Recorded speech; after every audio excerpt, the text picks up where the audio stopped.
and welcome to the Sight and Sound Video History Project of the Toledo-Lucas County Public Library. I'm Tom Walton. Any conversation about the history of the city of Toledo has to include the history of organized labor. It is labor which helped build this town, and it is labor which helps keep it running.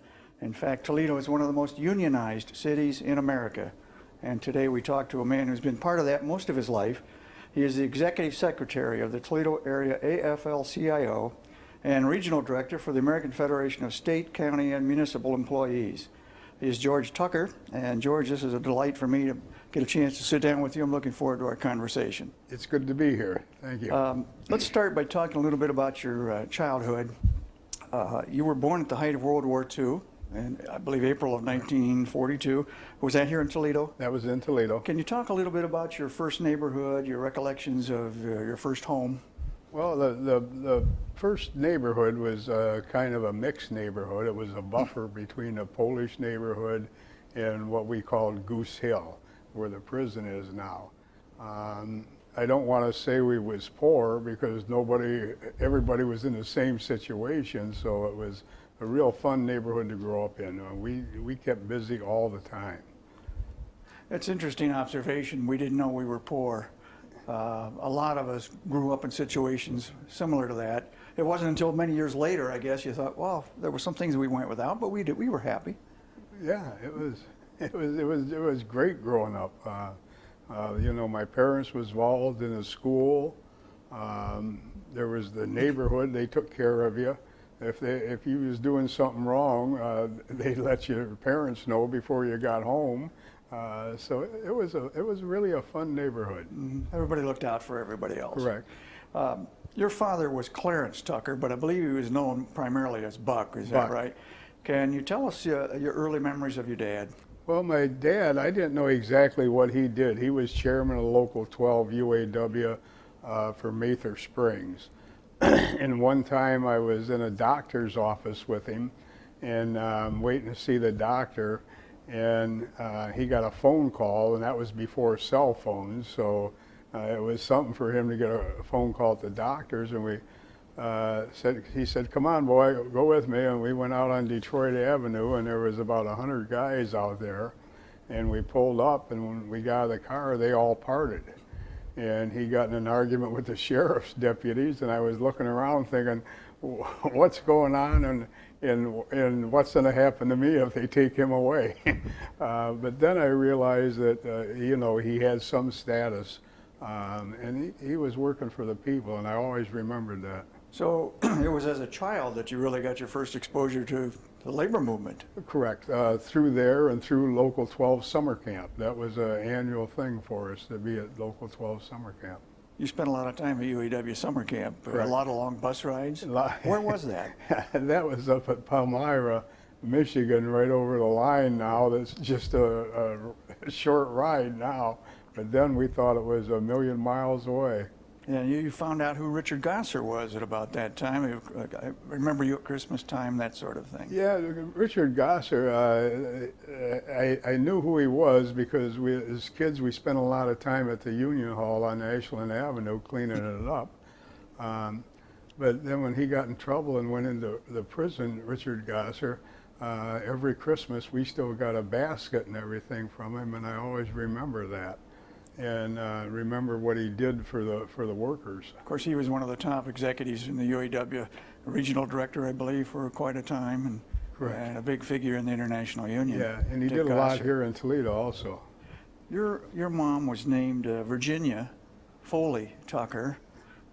Talk about your mother just a bit. Well, my mother was she was a backbone. She worked all of her life. And then when she got older and had to go into the nursing home, she was the rep for the patients there and would approve the menus and what activities they was going to have and all that. And I remember one time going up and she had hospice with her, and she had the oxygen tanks and everything, but she was still sitting there running a meeting at 92. So your mother was an organizer even late in her life. Right. So your interest in the labor movement came about naturally, didn't it? Both your parents were very much involved in looking out for others and caring for workers and so forth. Yeah. Your mother had an unusual nickname, Nanny Bird. Nanny Bird. Do you have any idea how that came about? I Is don't there a know how story that there? come about. One of the grandkids called her that, and it just picked up, and we run with it. But that was her name for everybody in the neighborhood, was Nanny Bird. Did your mom and dad ever tell you how they met? I mean, if it happened on a picket line, I wouldn't be surprised. No, they grew up in the same neighborhood in Old North End, Chase Street and New York Avenue, in that area. And they was married at a real young age. I think my mom was 16. Wow. So they was just kids in the neighborhood. Mm-hmm. Yeah, they did get married very young. How old was your dad at that time? Were they both 16? Was this No, he was older. I think he was 18. Okay. Well, that marriage produced 3 sons, right? 3 sons. Right. Can you talk about your brothers, Thomas and Daniel? Yeah, Tom and Dan, they was, we were, like I say, we always had something going on, and they was either trying to chase me home so they wouldn't have to be bothered with me, or they took me and we was involved in everything from building boxing rings to a race car, and so we had a real good time. Both of them went in the service, Tom in the Air Force and Dan in the Army, and they're both older than me. And So you were the youngest of the 3? I was the baby, yeah. Okay. Were the 3 of you competitive as you were growing up? Not so much my older brother, but my middle brother Dan, yes, we was very competitive. What was the age differential there? 2 years for me and Dan, and then 4 years for Tom. And they're both alive, still alive today. Now, we talked a little bit about your neighborhood on the near north side. Was it Ridgewood Avenue originally? Ridgewood Avenue. Fun place to grow up, you pointed out. I would imagine, knowing as you described it as a buffer zone there, between 2 distinct neighborhoods in Toledo, that you grew up with a lot of friends who were both black and white, and it didn't matter. Oh yeah, it was an integrated neighborhood where we was at, and I think that had a lot to do with me seeing that, that we're all one people. Because I remember the first television we seen was at a black family's house in the neighborhood.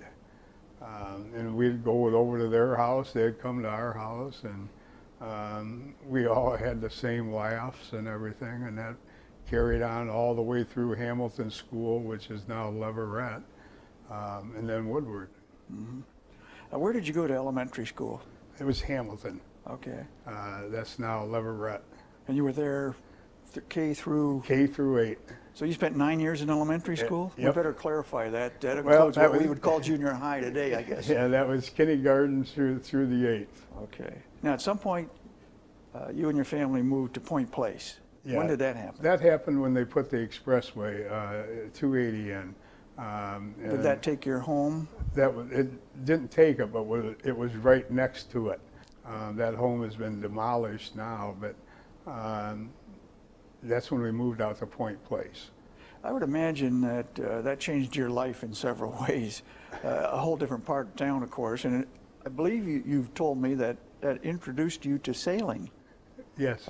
Can you talk about that? Yeah, it is, and we was 16, 17 in that area there, and we did a lot of crewing on the sailboats, because every weekend there was a regatta with the races, and we'd crew on them, and that's the way we'd get to go around and see all the different places, the yacht clubs, and the person that you was working with would train you, and they would also feed you and take care of you. So that was fun. You even crewed in various Mills Trophy races, did you Yes. not? That's Yeah. quite an... That's a navigational race, a 24-hour race, and I love that. You Did get out. did you ever want to get your own boat? Yes, before I went in the Navy, but once I got out of the Navy, I didn't. Didn't want to see boats anymore I at that point, I didn't huh? think so. That was really another time for Lake Erie, wasn't it? I think you and I both remember when we'd swim in Lake Erie and nobody'd think anything of it. Maybe now we have to think twice about. Yeah, the only problems we had with swimming in Lake Erie was the nude beaches that when we was kids, we'd just strip down and jump in. Way before your time. Yeah. But I mean, the water was clear. I mean, you could go out to the islands on paddle boards or whatever, and it was a good time. I was going to ask you about the paddle boards. We talked about that before. Hard to imagine, but you took paddle boards and paddled out to the Lake Erie Islands? Yeah. Pretty adventuresome, wasn't it, for a young man? Well, no, we was just used to that. That was the Coast Guard auxiliary would chase us now and then and tell us to get back to shore. But we'd go out there and camp. And We're talking about a paddle board. Is that something like a surfboard? it's like a surfboard, a little bit thicker than a surfboard. But you didn't have to worry about sharks in Western Lake Erie, but my gosh, storms would come up. Did your parents approve of those little adventures? Well, a lot of those they didn't know about. Probably just as well. Yeah. And then when it was winter, we'd go ice boating. And we did a lot of ice boating, both as kids and then when I was an adult. In fact, we had a two-seater called an Arrow, and my wife and the neighbor woman would take it out sailing on the ice when I was working. And I think I tried that once, and we couldn't figure out how to stop. We almost ended up in Canada. I don't know how you... You just turn it into the wind. Now you tell me. Huh? Then you moved on. At this point, you're already at Woodward High School. Woodward High School. Were there any high school activities that you particularly enjoyed, whether it might be sports or band or drama, politics, city council, or school council? No, I don't think there was one particular thing other than auto mechanics. I really liked that class because you was working with your hands, and I had fun in that. But I had fun in high school too. I mean, I thought they put it there for my playground. Yeah. Well, you became infatuated with cars is what happened, right? In fact, didn't you skip class here and there, go down to the auto shop? Yeah, quite a bit, and got in a lot of trouble over that. But I'd go down and say gym class or any other class that I wasn't interested in and sneak down there and work on the cars.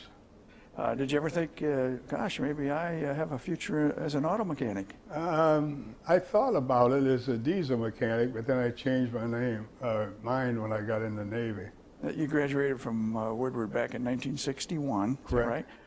And you went right into the Navy as a... Yeah, when we grew up, there wasn't no talk about, what college you're going to or anything like that. It was the only talk there was what branch of the service or what factory are you looking at. Was it expected of you, you think, your parents, that you would follow your older brother's lead and go into the military? I think so.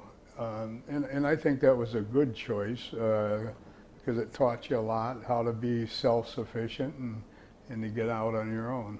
Mm-hmm. Now that same year, and I think you were just 19 years of age, you mentioned your parents married early. You married early. You got married to a young lady named, was it Laura Jean? Laura Jean Cohn. How did the two of you meet? I took her and her boyfriend sailing one time and met her there at an International 14. And you took her boyfriend along? Her and her boyfriend, yeah. I see. That was the only time I took him out. They pretty much went overboard at that point? Yeah. So the two of you became an item, you got married. And then you went right into the Navy and you served for what, 2 years? 2 years active duty, yes. Was it difficult being a new husband and then have to go off right away to defend your country? It was I don't want to say it was easy, but it was expected of you, and that's what you did. And why did you choose the Navy? Only because your brothers hadn't? Well, no, I had one brother in the Air Force and one in the Army, and I figured I'd get someplace where they had a warm bed and a hot meal every day.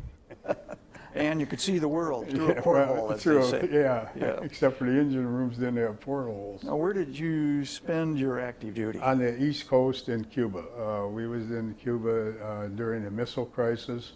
And 1962? 62, correct. It must have been an exciting but very tense time. Not so much exciting and tense because I was in the engine room, and so you didn't really know what was going on. We did a lot of general quarters, And when they secured general quarters and we'd go topside and there would be a Russian freighter and we'd all be taking pictures of them. And what the pictures we got was them taking pictures of us. Did you actually see missiles on their way to Cuba? Pardon? Did you actually see missiles on those Russian ships? No. Okay. No. But there wasn't any question where they were going and Well, yeah, they what was they going were. to Cuba, yeah. Yeah. I know my Army years changed me, and I would imagine your Navy years changed you. How did they help you grow up? Well, I think it helped me grow up just to be self-sufficient, know how to travel, know how to pack your clothes and make sure you have everything and nobody else is going to do it for you. Mm-hmm. Yeah. And I think it just gives you some stability. I think we both come from an era, George, where, as you mentioned, military service was almost expected of many of us. And for young people today, that's not the case. Military service, often a last resort. There's no draft any longer. Do you think there should be some sort of mandatory public service requirement, if you will, for Definitely. young Americans after high school, 2 years, whatever? Definitely. And I think 2 years is a good time because they could do that, some kind of service, either in the military or some kind of public service. And just get them out there to teach what the real world is before they go into their college education. Mm-hmm. And we're getting to the point now where the expenses of college, everybody's not going to be able to go anymore. And they're not going to be able to pay for their student loans in the profession they choose. Yeah. Well, after your military service ended, what, in 1963 or early 64? 1963, right at the end of 1963. Okay. You came back to Toledo and took a job at Textile Leather? Textile leather. And what was your, did you ever envision at that time, let me ask you this way, did you ever envision that first job at Textile Leather, you had a career in the labor movement ahead of you? Not really. Then I was what they called a coder, and that wasn't a good place to work. It was hot. What was a coder? That's where you put the material on in liquid form and then send it through 3 stages of ovens to dry it to make headliners for cars and stuff. Sounds like a hot and dirty job. Hot and very dirty job. Yeah. You enjoyed working with your hands. You had done machine work in the Navy. Did you anticipate at that point in your life you'd probably be a plant worker for most of your life? Did you see the whole labor thing coming down? No, I was still searching what I really wanted to be and where I wanted to go. I didn't have a clear focus. The only focus I knew I had is I didn't want to be in that factory for the rest of my life.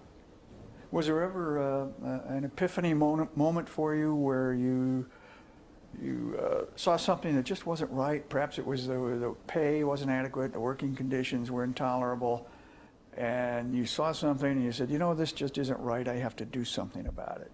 Well, yeah, there was one point in my career. I went to work for the city after the textile leather, and went into this sign shop, and there went into zoning, an inspection department, and we had a meeting. They called me in one day and said, we're going to do something. We're bringing a black guy in for an inspector, and we want to make sure it's okay. And I said, what do you mean it's okay? Is he qualified? You know, they said, yeah. And I said, well, then there's not going to be any problem. And that was the first black inspector we ever had. Mm-hmm. And he ended up, we had a meeting with all the guys and told them, you know, that this is going to happen and it's a good thing. And everybody accepted him, and he became chief later on in his career, chief mm-hmm. inspector. So that was instructive to you and helped you understand that right. Representation might be a good idea for some of these folks. Yeah. Right. You had 2 strikes while you were at Textile Leather, didn't you? 2 strikes at Textile Leather. They was both unauthorized. But you were a happy participant, weren't you? Yeah. You walked out with everybody else. Oh yeah. What were the issues? I don't even remember what the issues were now. They was midterm so it had to be something with working conditions. Um, we had an explosion in the Banbury's during that period, and 2 people were killed. Wow. And that some of the chemicals we worked with was very highly flammable, and we had to be careful. You lost your dad in 1969, I believe, Correct. and your mother died just a few years ago in, what, 2009, I believe? Yes. Does that sound right? But you were, getting back to your dad, you were only in your 20s when your father passed away. How did that affect you? I think it affected me quite a bit because I think there was a lot I wanted to tell my dad and never did because he was always on the go, always working, and so there was, yeah, it was Did you too feel early. there were a lot of conversations that didn't take place? Right, correct. More about his philosophy, his background, all of those things that make him your dad that you didn't get to talk to him about? Yeah, you know, I wanted to get some more advice about the union and the jobs and that type of thing. Now, again, you mentioned that you went to work, you left Toledo and went to work for the city of Correct. Toledo, I believe in 1966. 1966. And you talked about your first job, it was in the sign shop. Sign shop. So you're the guy who made my life miserable as a young driver because it said, don't park here, don't drive there. You were the sign guy, right? I was put them up, yep, pounding them. At some point then in the 70s, after doing that for a while, you became an inspector. Inspector. What did that involve? Well, that would be what was called a general inspector and then a zoning inspector. But you'd go out, and if somebody wanted to put an addition on their house, you'd make sure it was okay. You'd have to draw them, you know, the scale to go to before the zoning board if they had to have an appeal. And it was quite interesting work. Did a lot of swimming pools, inspecting swimming pools in the summer. As an inspector, did you have to encounter hostile taxpayers? More than your share. We learn a lot. We learn when we go up to the doors to put your foot against the door so the dog didn't come out and you know, and hit the screen door and come out and get you. We learned to sing or whistle going into a backyard to make sure there wasn't dogs there. We had one place, a story sticks out in my mind, where a guy was doing a motorcycle repair in a residential area, and it took me 3 times going around there to get up the courage to stop and tell him he was going to have to go out of business. You had this preconceived notion. You're right, and because there was always a lot of people there. And when I started talking to him, he was one of the nicest guys I met. And so I come back there after giving the notice he'd have to cease there. I come back a week later because I seen a gas station that was shut down, and hooked him up with that, and he moved his business into the old gas station. So there were happy stories as well as Right. the occasional. But there was some really hostile people, Yeah. and you have to understand not only that person was hostile, but then the neighbors wasn't hostile because you wasn't getting this fixed up quick enough. Because some of them we had to go through the court system. A lot of folks, I would imagine, just didn't understand Correct. what the rules, the regulations, the And law why. says, and why. Yeah. How did you evolve from that into becoming a leader in the city's largest public employee organization, Local 7, the FSCME? Local 7, and at that time they had like 1,700 members. I became a steward and liked the work I was doing, and then I became a divisional, and then the chief steward, which was the second in command, and that was during the strike of '79, and then became president. What is the job of a steward? I imagine a lot of folks who are watching might not fully understand that. Well, it's a lot. Basically, it's sometime education and sometime listening. because an employee has a gripe that might not be a grievance. And he sees it as a major catastrophe right then. But it's really, he just wants to vent to somebody and tell them what's going on. And sometimes it helped in the workplace to get things straightened out. It helped people to get more efficient. And the workers to have some say in how they arrange the trucks when they come in. Because they used to have the engineers downtown figure out the boxes and put them on there, then they'd deliver the trucks and we'd have to rework them how we work on the trucks. So we just skipped that middleman and designed our own trucks and that how we worked off of them out in the field. What would you say was the major difference between having worked in the private sector, textile leather, and then working for the city of Toledo? I think it was a public employee. Public employees were not covered, and they're still not covered under the national OSHA law, safety law. They're now covered, and it hasn't been that long under a state OSHA law. But before that, if you was working in a hole 10 feet below ground, and it was a public employees, you didn't have to have shoring. If you'd put one private sector employee in there, then they'd have to have shoring. Yeah, when we talk about OSHA, of course, we're talking about, what is it, Occupational Safety and Health Act? Correct. Which governs working conditions. Yeah, working conditions, but not for public employees. Right. So in 1981 or so, as you mentioned, you became president of Local 7. Was that something that you aggressively sought out, or did it sort of come to you? No, I think it just worked out. I really didn't have no plans to do whatever, but I think it just worked out at that time. I was the person for the job. Mm-hmm. Who were the union leaders that you would have, as we look back in 2012, that really influenced you the most? Chuck Hendricks comes to mind, Bill Ensley. Can you talk about those fellows? Were they mentors for you? Bill Ensley was a great mentor and still is. He lives in Florida now, and we have contact about once a week. Chuck Hendricks was a great influence. If I was going to be into a fight, I'd want him standing next to me.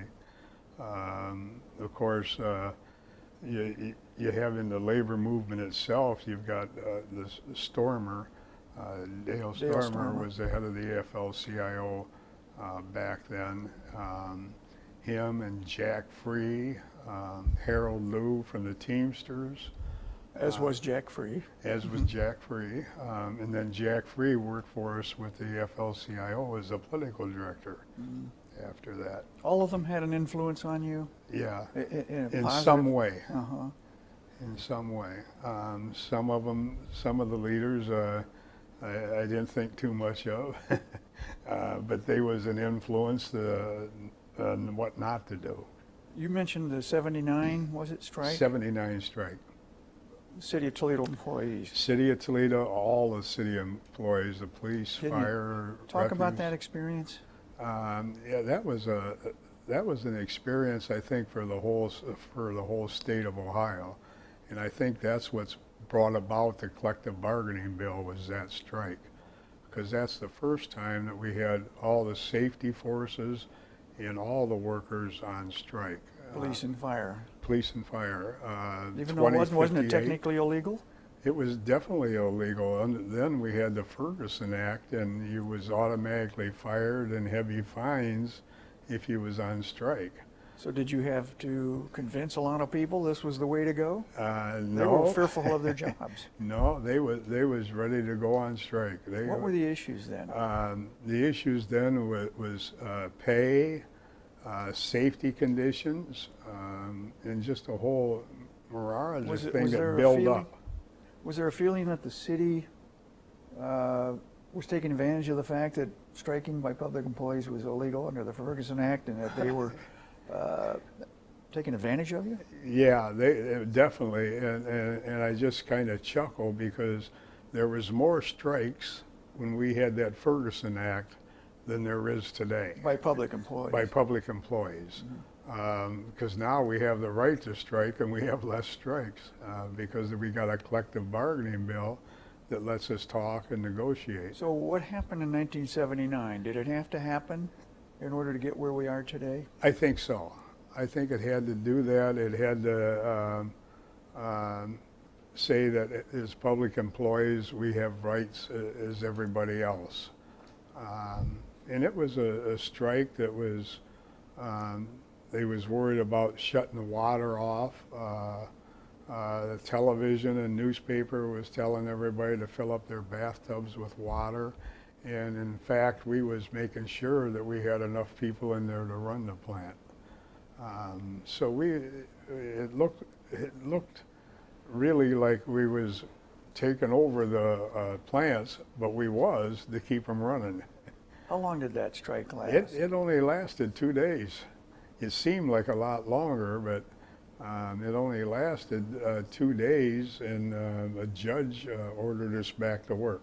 But did you ultimately get what you sought Definitely, out of that strike? Yeah. In terms of a contract? Yeah, and it wasn't so much economic things, it was the right to do a contract and get our voices heard. A lot of hard feelings was during that strike, because we left the Cherry Street Bridge up for 2 days in the up position because it was a federal waterway, and so we had to put the bridge up for 2 days. Much to the unhappiness of a lot of motorists. A lot of motorists, yeah. I'm sure. George, so much of a union leader's time is spent trying to get higher wages and better fringe benefits, more humane working conditions in many cases. Did it seem over the years that you were constantly operating in crisis mode? No, because we learned to be proactive. You can't just fight with an employer and expect to have a good workplace. You've got to figure out how to be more productive in the workforce and how to get along with that employer because you want it the best place to work. You don't want your employees going in and hating a job, and they're more productive and more safety conscious if they're doing a good job. How much of your job, and you mentioned getting the OSHA extended to public employees. Public employees. How much of your job was spent lobbying for things like that? Oh, quite a bit. I'd say about 80% of the job was trying to get laws passed to cover at least public employees at that point that other employees were already covered by. And it was a slow, hard process. So you had to spend a lot of time in Columbus? In Columbus, correct. Working the legislative scene and so forth? Yep. Supporting candidates financially where you could, who were sympathetic, Democrats Correct. Usually.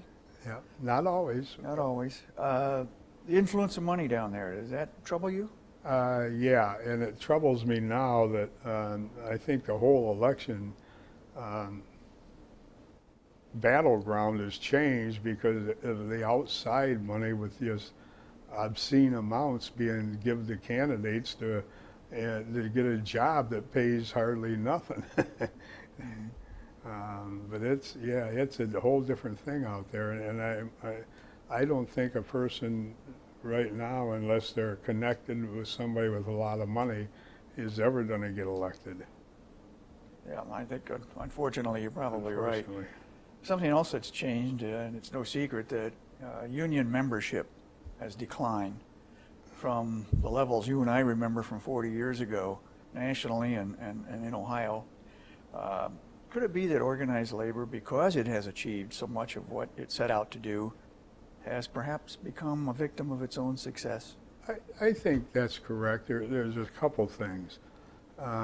Back when I was growing up and I'd go with my dad to the Union Hall and that was a place to get news. You went there, they didn't have the 24-hour news like you have now.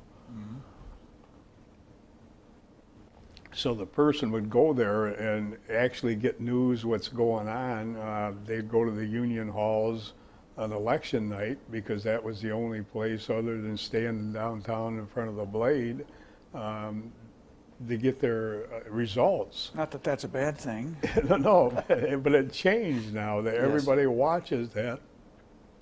And I think we did such a good job that people would just think that when they come onto that job and they got the benefits and the safety, that that's something that's just naturally given to them, and they don't remember the fights to get that stuff. Interesting point, because I wanted to ask you, and I think I know the answer. You sometimes feel that today's younger workers really don't have a true appreciation for what you and your peers went through decades ago. Oh, definitely, definitely. And I don't think we do a good job of teaching it in schools.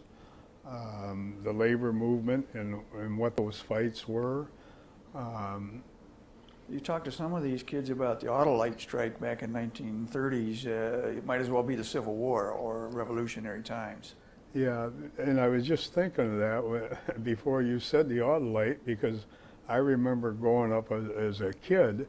I was born in '42, and I think that was 1937. But that was my parents were down there in the old North End where that took place, and so that was a part of the family history. It was a violent time. Very violent for organized time. labor. People died in Correct. Yeah, and it was. Then you had the mine strikes. That was brutal strikes. And like you say, people give their lives for it. Yeah. And today we see a generation that's sort of, I want it all and I want it right now, kind of attitude. You see some of that, don't you? oh, we definitely get a lot of that, especially with new employees coming in and you're negotiating retirement benefits. They don't want to hear that. They want the money in their pocket now. And then when they get older, then they want to fight for their retirement benefits. That's quite a conundrum, isn't it? Toledo used to have a mechanism for dealing with labor problems called the Labor Management Citizens Committee, LMC as we remember it. That's pretty much gone, isn't it? Yeah, Carty did away with that. He eliminated Mayor that. Finkbeiner. Yeah, I'm sorry, Carty Finkbeiner, yeah. But you're right, Carty is all we really need to say. Right, everybody knows him. But he did away with that, and a year after he did away with it, we had a problem, a labor problem, and he called me up and he said, "Hey George, can't we get that over to the Labor Management Citizens Committee?" I said, "Carty, you're the one that did away with it." So we don't have that. And another problem we have dealing with that is it used to be a lot of the CEOs from the company was here in Toledo, and they was Toledoans, and we had, with that LMC, we could go and get problems resolved behind the scenes because somebody actually cared about, their factory and what's going on. Exactly, it's what we used to editorialize about, so-called branch economy. The idea that some of our biggest companies, Fortune 500 companies, moved their headquarters out of Toledo, so decisions were being made someplace else. Somewhere else, New York, West Coast, who knows, Chicago, not necessarily with the best interests of Toledo in mind. Isn't that what happened to a large extent? Yeah, and we had some people on there, Devino and Jim Brennan. Those was the people, if there was a problem, and there was other ones, that you could sit down and talk with, and they'd understand what the problem was, and then how to fix it with both management and the union. Mm-hmm. So there was a lot of that going on, and I don't see that going on now. Yeah. Were there other strikes, George, over the years, not just in public employment, but in the private sector that stand out for you? What about AP Parts? AP Parts, I was just going to say that. AP Parts was one that stood out in the violence on there. When was that? I forget the year now. I remember Mossinger Road, everything going on, but... It's been many years ago. Many years ago. But that's another point. When people talk about unions, They remember the auto light strike because of the violence, AP parts. So they remember those strikes, Yeah. Now, but they don't remember all the times we were not at strike. and it's interesting because it just seems like there aren't as many strikes as there used to be. Covered labor myself for many years for the Blade, and we used to keep a weekly chart, which we'd run in the paper. Who's out on strike? What are the issues? Where does it stand? Is there any collective bargaining scheduled? There's no need for that any longer. Strikes have become pretty much a rarity. Why do you think that is? Well, the one thing is, for public sector, they got the right to bargain. And I think a lot of the companies, Local 14, the GM plant, transmission plant on the Lexus Road, they're a good example of that. They've turned that whole plan around, and they've been the number one producer in General Motors for years, and they've been expanding. And when you go out there, you can talk to those people, you get the feeling that they're all working for the same goal. So I think there's some of that going on now too. The other thing is, I think a lot of it has to do with economics. You say the Blade used to have articles in there.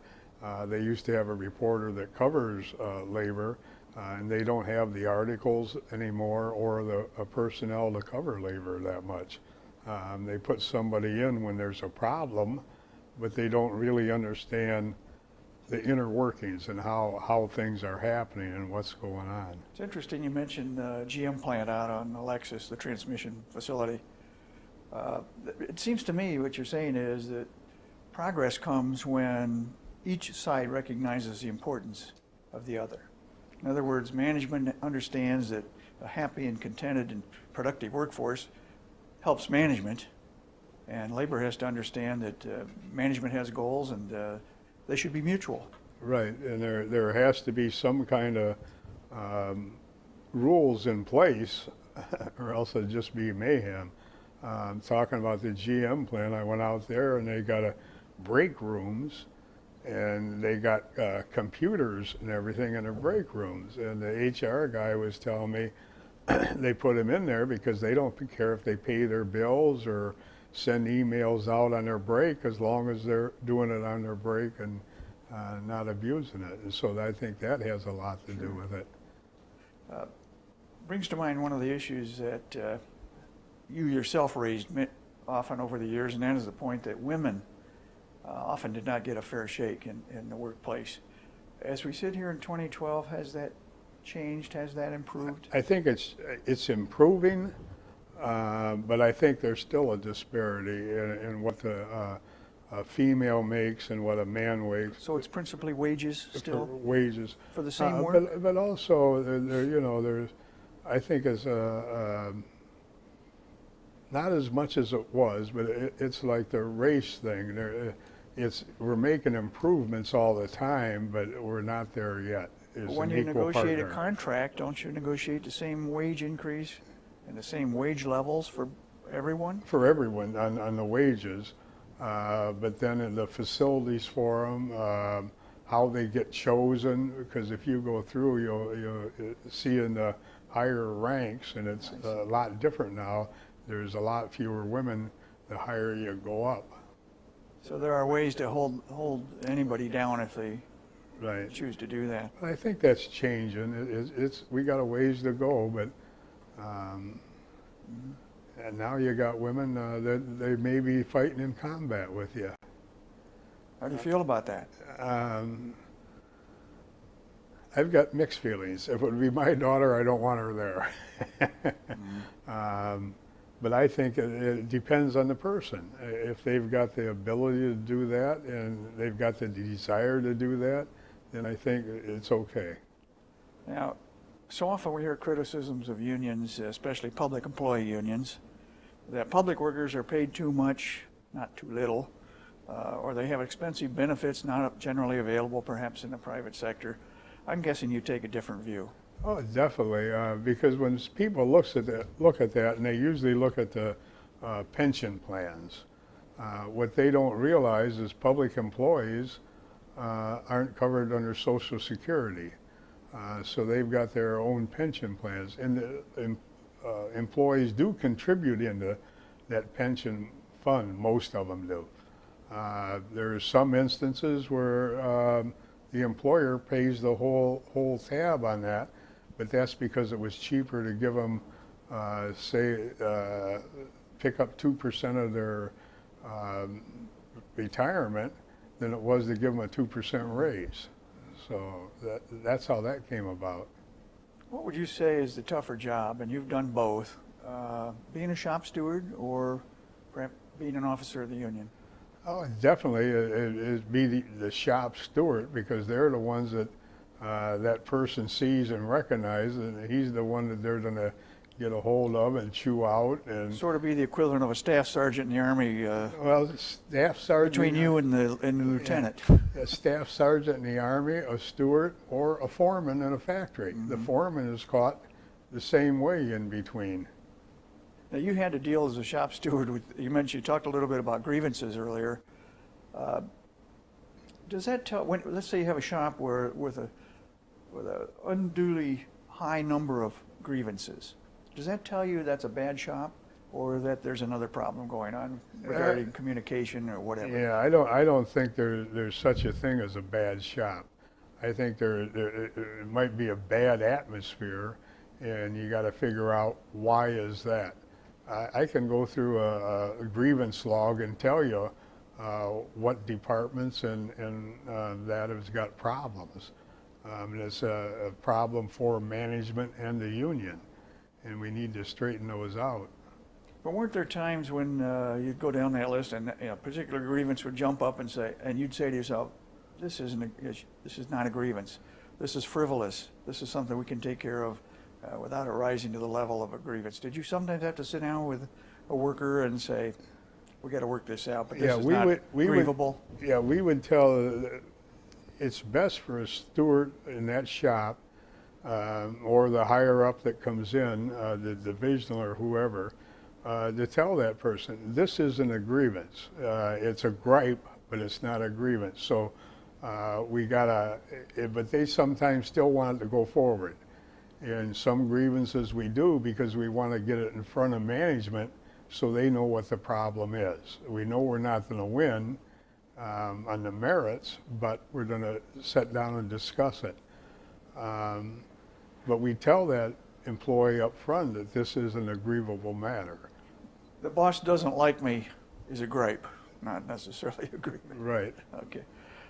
We need to talk a little bit about development in more recent years with regard to public employees again. That's the attempt to erode their collective bargaining rights. And we saw the state of Wisconsin, we saw it right here in the state of Ohio, which the voters later repudiated that effort in Ohio. But is this the wave of the future? I think we're gonna fight that. We fought that before I think it was 1958 that the unions had to fight that, the right to work law, and I think we're always going to have that because there's always a group out there that think that it's the workers' problem and not a society problem, what's going on in a factory. Now, these efforts in Wisconsin by the governor there and then here in Ohio, sort of the equivalent of poking a dog in the eye with a sharp stick. I mean, organized labor got up off the mat and really rallied around on that statewide ballot issue, didn't they? Yeah, here in Ohio, I can talk about that. That might have been a disguise, but I think we needed that to get the unions back together. I've never seen so much unity as going down to that Capitol building and have the state police try and lock you out of a building that's a public building. And the state legislatures actually came down and opened up the doors and said, come on in, and to see how that worked. I think it was getting back to some unity where they're found out that they have to, that's not given to them. Really they have to fight for galvanized those rights. galvanized the labor movement in Ohio, Correct. didn't it? Public and private all sort of came together. Is there going to be lasting cooperation, you think, coming out of that? I believe so, because with the AFL-CIO now, we've got more people joined than we ever have in the AFL-CIO. And when we go through these elections, we're getting people just coming in and volunteering, especially in Lucas County. That's unbelievable. The Were amount you of door surprised knocks. here in Ohio that Governor Kasich made such an issue of all of this and was so supportive of these attempts to erode your collective bargaining rights? Did that surprise you? Yeah, it did, and really that's our fault for having Governor Kasich, because he was elected in an off year, and the people didn't get out to vote. They hadn't been galvanized yet, Right. in other words. They don't realize what that means with election. We can always tell them this is the most important election of your life, because it always is, because that's the one They always right hear there. that. Yeah. And they kind of just say, oh yeah, here we go again. But now they know. Well, something else I think we need to touch on, and that is that so much of what Americans buy nowadays is made overseas, and particularly China. How has that happened? I think it was a lot with the legislatures and some of the Clinton area in their negotiations, their trade negotiations. There's a real fine movie out, Death by China, that shows what is actually happening, them taking over our technology. When we had the Japanese bomb Pearl Harbor, this country was able to take all their Autolite factories, all their automotive, every factory turned out and started making material for the war. I don't think today we could sustain that, because we don't have the factories anymore to do that. Interesting point. Yeah, so much has changed from those days in 1941. Right. For sure. We talked once before about earlier about you taking a trade mission to Japan The Japan. and finding out that they were unhappy with the Chinese as well. Is that right? Right. They was unhappy because they was selling the things from China to Japan, and automotive and that, and they was rallying around buy Japan, and it just kind of struck me funny that here we are over here buy America, and they're over there buy Japan, because So the Chinese are not just picking on us; they're an equal opportunity offender, I guess. everybody. Yeah. And the author of that movie, I asked him, well, what if you can't find anything, American made? What do we do then? And he said, buy it for made in Japan, Thailand, or wherever, any place but China. Kind of an extension of that, unions are often blamed for driving away American manufacturing jobs elsewhere, principally often Mexico. Even some of our automotive jobs have gone south. Is that an unfair criticism of unions that has happened? Yeah, I think it is, because when the stuff goes down south or Mexico or China or Japan, it's an unfair balance, because of the wages and the standard of living of those people are a lot lower. The environmental laws, they don't have to pay attention to those in their country. So they don't have to do any of that, and it's not a balanced playing field. How do we reverse that trend? We have to get leaner and meaner in this country? I think we have to just look at the fire just recently in where, I forget, Thailand was it, where they making shirts for Walmart, and they had a 3-story building with the doors locked, and the people got killed. They couldn't get out of there. I think we have to hold some of these companies responsible for those conditions that those people are working under. What about our trade agreements? Are they part of the problem? NAFTA is a case in point? Yeah, it's a case in point that I think trade agreements are good, but they have to be fair. Not only did the NAFTA hurt us, but it did a lot with the Mexican farmer growing corn because they can't compete with the United States. So those farmers didn't have nothing, couldn't make no money, so they're coming across the border to do jobs here in America. George, most of us, I think, have a goal of providing our children hopefully a better life than we had, and I think for many generations that's been the case in this country. But have we sort of hit a wall in that regard? Are we at the point now where we don't necessarily anymore provide a better life for our children? I think that is happening, yeah, and I hate to see that because, like you say, we all hope that our children and our grandchildren will have a better life than us. Now I think some of this thinking is if we can just keep status quo, if they can get out and get a job and get an education. Unfortunately, our goals have changed, and now we're just hoping they can tread water and stay where we were. Yeah. I want to share with you a quote from a local labor attorney, and this is a guy I'm sure you know well. He paid you quite a compliment, and I'm going to quote him on it. George Tucker, he said, is the type of labor leader who's interested in solving problems rather than looking for them. Now, George, at the risk of making you blush, what do you suppose he meant? Well, I think that maybe it's the style where you're not fighting the employer every way of the process. What you want to do is work with the employer so the employees have a good place to work, a safe place to work. And to be truthful, I want them to make all the money they can, because they make a lot of money, then our employees can get a little bit of that. Did you sometimes have to say, I was wrong? Yeah. To management, an issue turned out, maybe they knew what they were talking about, Definitely. whatever it might be. Definitely. That's part of being a leader, isn't it? Yeah, I mean, you're trying to solve problems. And sometimes you're working in areas where you don't know whether something's going to work, but you're going to try it to see if it's going to work. Mm-hmm. And yeah, we've had people that we put into jobs that we had to say, well, that's not the right position. We got to find them something else to do. Yeah.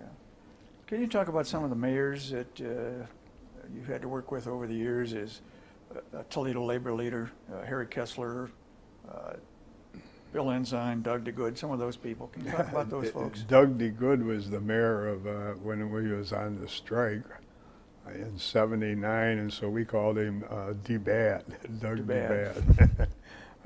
Why was he D-Bad?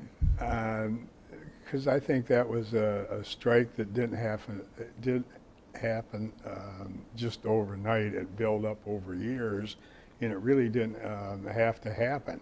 You think he wanted it? I don't think he wanted it so much as maybe he didn't think it would happen. And I think maybe that was more of it. McHugh was a good mayor. I really liked him. You could sit down and talk to him and work things out. How about Harry Kessler? Harry Kessler was super, not only in the neighborhoods. I knew Harry from the hockey days, but he was another one that would try and solve problems. Carty was a ticking bomb. I mean, we couldn't be in a room to this day for 45 minutes and not be in an argument. But what I liked about Carty is once you got in your argument, then it was over with. He'd just go on his way. Of course, a significant change along about that time. Carty was our first strong mayor after the change of government. Right. And all of the others you've mentioned, that was before the strong mayor system. We had a city manager form of government. Did that change the city's official attitude toward its employees? Yeah, the strong mayor, I think it did, because the strong mayor now, and I don't think we should have the strong mayor. I like the city manager because they was a professional in running the city. Now you get people in there that aren't professionals, and they don't bring anybody in to help them run this city. Well, I want to talk about a man you knew very well, I'm sure. He was never mayor, certainly one of the city's more colorful figures, and that's Andy Douglas, veteran city councilman before moving on to the Ohio Supreme Court later in his life. I remember the time he went out on the refuse collectors route when he was on city council and became a refuse worker for the day just to see what it was they did. I think he found out they worked pretty hard. Real hard. What were your impressions of Andy? Andy, I think, number one, was brilliant. He knew how to work people. He knew how to figure people out. As soon as he shook their hand, he usually had them figured out. He was very instrumental in getting the 79 strike settled through that whole process. He was a Republican on city council, and he was backed by the unions heavily then. But he was very instrumental in getting that settled. Then he went on to become the Supreme Court judge, the magistrate, and after that, when he left there, he come out and he was head of the OCSEA, Ohio Civil Service Employees Union, for a while, and he was colorful. You also had a chance to work with three mayors that we would have to consider pioneers, our city's two black mayors, Jack Ford and Mike Bell, and our first female mayor, Donna Owens. What are your recollections of the three of them? Well, I'd go first start with Donna. I think she was a real good mayor. She was a Republican. She had a lot of union support, and you could work with her. And she was very progressive too. I'm not sure, but I think she was our first female mayor, and that was a big step. So. I give her a lot of credit for doing that job and doing it in a dignified way. Then we go to Jack Ford. I think Jack Ford is still a brilliant man. I don't think he conveyed to the people as well as he should have. He's real quiet, and then he went on to the school board, and then his health now isn't too good. But now, with regard to Mayor Bell, who's mayor of the city as we sit here in 2012, he supported the efforts to restrict collective bargaining rights by public employees. Former firefighter, former fire chief, did that surprise you that he came out? Not only surprised me, but it was a big disappointment.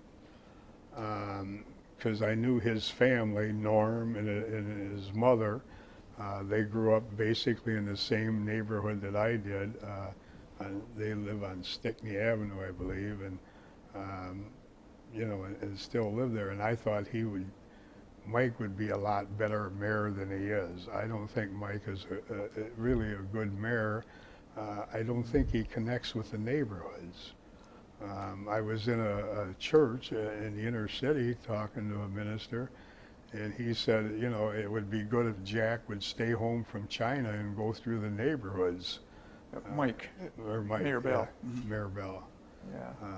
So there's a lot of discontent out there from the neighborhoods organizations. Let's talk about another part of your life we haven't touched on, and that's your interest in community service. You've been on a variety of boards over the years, and we certainly have to mention the board of the Toledo Lucas County Public Library. Why was that important to you? Well, I think it's important to get involved in the community because I think you can make some differences in little ways.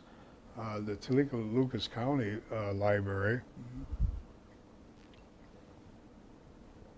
is a board that I really like because it's a working board. A lot of boards you get onto, they just want your name. But that's not the case with the library. You actually have to work. They expect you to go to work. Yeah, and you can see the results. I love walking into a library, whether it's Mott, Sylvania, or Main Branch, and seeing everybody, the patrons in there using the library. The library here is gracious enough to put a labor section in. We've got the labor history room that I think we get more people to come in and see that and read the books. You donated a collection of pins and Lapel badges pins. and ribbons and so forth from various labor conventions and things you collected over the years. Yeah. Donated that to the library. I think we're going to show folks that. Why was that something you wanted to do?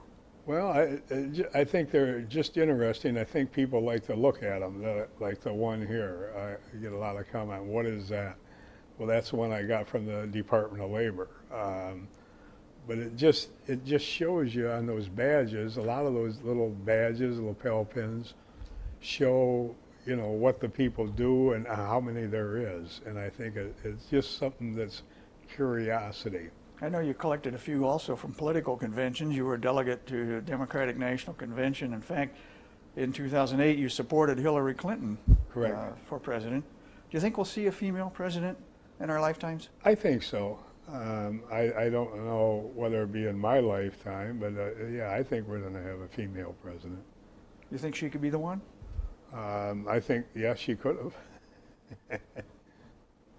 Well, speaking of the ladies, I want to talk about the loves of your life, George. We mentioned that your wife Laura passed away after 32 years of marriage in 1993. 93. I believe. That had to be a tough time for you, and we haven't talked about your children, but your daughter Laura, your son Michael. Are you able to talk about her passing? Oh yeah, she had breast cancer, and so she fought that for almost 5 years. Went through the mastectomy, the chemo, the bone marrow transplants, and everything. And just couldn't win it. And that, I think, played heavily on my children also, Mike and Lori. And I'm proud of them now where they're at. And so, yeah. 2 years later, you remarried in 1995 to your second wife, Deborah. How did you two meet? I knew her from the union. She was a steward out at medical college when they was having problems, and I was helping them out. Then she became the head of the dialysis units for Henry Ford for all of northern Ohio and southern Michigan. Then a year or 2 years ago, she had to go on disability.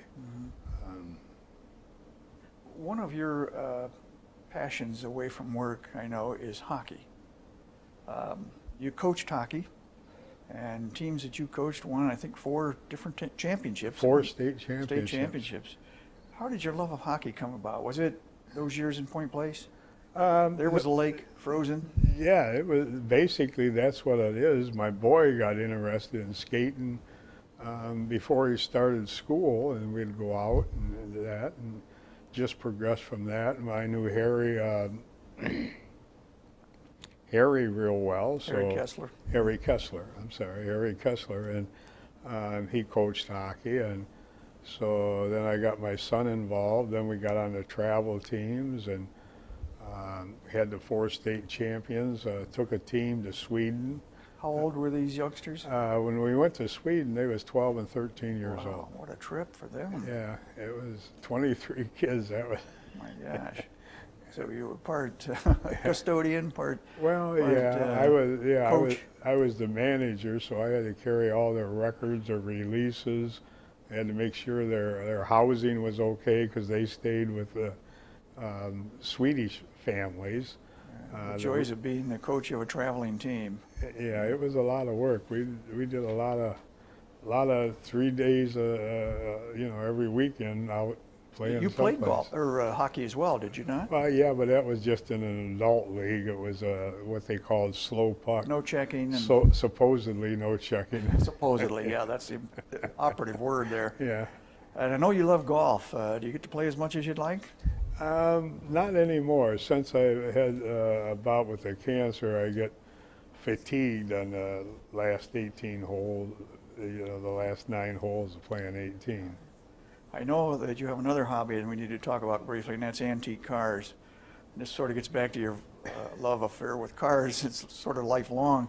Do you own any antique automobiles right now? Right now I have a 1949 Ford that's completely stock, 6-cylinder, 3 on the tree, and Still runs good? yeah. You it's take it around to car front-proof, shows? I used to. I don't have time now.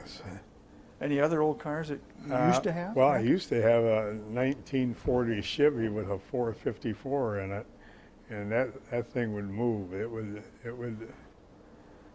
go. Well, it's as we're going down here, George. It's been a wonderful career. It's not over, but as you look back, do you have any regrets? Not so much as a regret, but just I wish I would have had more time when I was younger for some of the family activities. I mean, I spent a lot of time with my daughter in dance classes and my son playing hockey, but it is a demanding job. And more time with your dad, More I would time, guess. Yeah, definitely. Have you given any thought to your legacy? How would you like to be remembered? Oh, I think I'd like to be remembered as somebody that loved what they was doing and made a difference for people in the workplace and also for the employer for whatever shop it's in. That we did make a difference. Well, George, One thing I'm proud of is my dad was written up in the Congressional Record way back when, and then I ended up in the Congressional Record when I retired. So we was both in the Definitely something to be Congressional proud Record. of. Well, primarily you should be proud of the fact that you helped so many people, George, during your life and during your career. And as I say, it goes on. You are still holding down a couple of jobs, even at age 70? 70. You're still working for the Toledo area AFL-CIO and, of course, Regional Director for Ask Me. You still enjoy the work, obviously. Definitely. Great. Well, George, I want to thank you so much for the gift of your time today. I've learned a lot. And I thank you for your interest in the Sight and Sound Video History Project of the Toledo Lucas County Public Library. Remember, keep reading and keep learning.